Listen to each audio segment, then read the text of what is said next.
With nearly $4 billion in worldwide grosses and counting, the Marvel Cinematic Universe is clearly doing something right. But it's still always tempting to imagine what might have been if directors had chosen to do things a little differently. Let's do a heroic double take with these Marvel movie alternate endings you might not know about. 1998's Blade. The version of Blade that made it to theaters ends with our hero slaying a bunch of vampire minions before settling in for a long-awaited battle versus the movie's big bad guy, Deacon Frost. Blade vanquishes Frost once and for all with an overdose of anti-vampire poison, which he delivers by kicking a syringe right into Frost's forehead, making him blow up. Kinda cheesy, but it works. Unlike the unused alternate ending, which would have shown Frost achieving his goal of becoming the Blood God and morphing into a whirling fountain of blood, that still somehow has Frost's face in it. The sequence would be pretty dumb even with today's effects technology, so you can imagine how bad it would have looked with the digital effects available during the 90s. Thankfully, we were spared in the final cut. 2010's Iron Man 2. The Iron Man sequel gave Tony Stark a pair of bad guys to contend with, mad scientist Ivan Vanko and Justin Hammer, a business rival who partners with Vanko to steal the Iron Man technology. Unfortunately for Hammer, Vanko, aka the villainous Whiplash, has a few screws loose, and he isn't above double-crossing his partner to achieve his ultimate goal of revenge against Tony. Vanko ultimately ends up dead and Hammer goes to jail, but in the alternate ending, Vanko meets his maker a little differently, blasted to bits in the last minute after kidnapping Pepper Potts. 2013's The Wolverine. The Wolverine from 2013 marked Hugh Jackman's sixth outing as the iconic Marvel mutant, but none of them gave him an opportunity to wear his classic comic book costumes. Director James Mangold looked to fix this problem in his movie, though it still hit the cutting room floor in the end.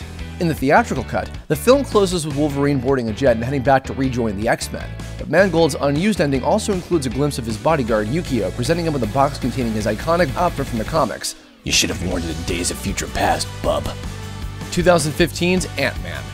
Observant viewers may have noticed that Ant-Man left a big loose end untied. After trying to purchase Yellow Jacket's size-altering technology, Hydra agent Mitchell Carson ultimately ends up getting away with the tech during the movie's final battle. Originally, director Peyton Reed meant to finish his film by having Ant-Man face off against Carson, but the crossover demands of the Marvel Cinematic Universe dictated a teaser prelude for Captain America: Civil War, so that's a battle that'll have to wait for another day, perhaps during the sequel. 2013's Iron Man 3. In the original ending, Iron Man's foe, the Mandarin, actually an actor named Trevor Slattery hired to distract our hero, is hauled off to prison for his part in aiding Aldrich Killian's evil schemes. That's a far kinder fate than the one he suffers in the earlier version of the script, in which Slattery uses the unstable Extremis super soldier serum, and like many of the other poor schmucks who used it, he goes out with a bang. Thankfully they were smart and kept him around so they could do that awesome short with him. 2009's X-Men Origins Wolverine. For many Marvel fans, one of the most disappointing parts about X-Men Origins Wolverine was what the movie did with Deadpool. In Origins, the Merc with the Mouth is reduced to a pale, mute shadow of his comic book self. Director Gavin Hood threw the character's fans a bone with one of several post-credit scenes attached to different prints of the movie. One sequence shows a hand emerging from rubble and reaching out to touch Deadpool's severed head, after which his eyes open and he shushes at the camera. Maybe he was trying to tell the audience not to ask for refunds. 2014's The Amazing Spider-Man 2. Comic readers know that Spider-Man has been through a lot of changes over the years, some more bizarre than others. He's always been an orphan, with the death of his parents partially driving him to play the hero after he was bit by a radioactive spider. But, in a deleted ending to 2014's The Amazing Spider-Man 2, Peter's father Richard reveals himself to be very much alive. He even offers a variation on Spider-Man's iconic motto, "With great power comes great responsibility." 2006's X-Men: The Last Stand. Widely regarded as the worst entry in the X-Men series, 2006's The Last Stand made a number of unpopular decisions, like killing off a bunch of beloved characters that took a soft franchise reboot to untangle. Even though a series of alternate endings were filmed for Last Stand, none of them would have made the movie much better. So it's easy to understand why glimpses of Beast returning to help run Xavier's school, Rogue returning to the Academy with her powers returned, and Wolverine going back to Canada all ended up on the cutting room floor. We still need Professor X to mind-wipe our memories of the Juggernaut.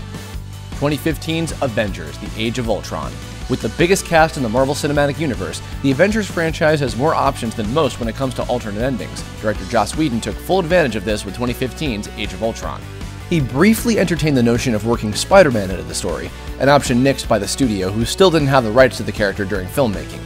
Whedon also considered showing audiences a glimpse of Captain Marvel in the final scene, another idea Marvel Studios denied since the character hadn't yet been cast for her own standalone feature. Finally, the director thought about revealing that the slain Quicksilver was alive after seemingly being gunned down during the movie's climactic fight. However, Whedon correctly realized that this would have cheapened the character's death earlier in the movie. Still, we wish we could have seen all the Avengers assemble. Thanks for watching. Subscribe to our YouTube channel to see more videos like the one you just saw.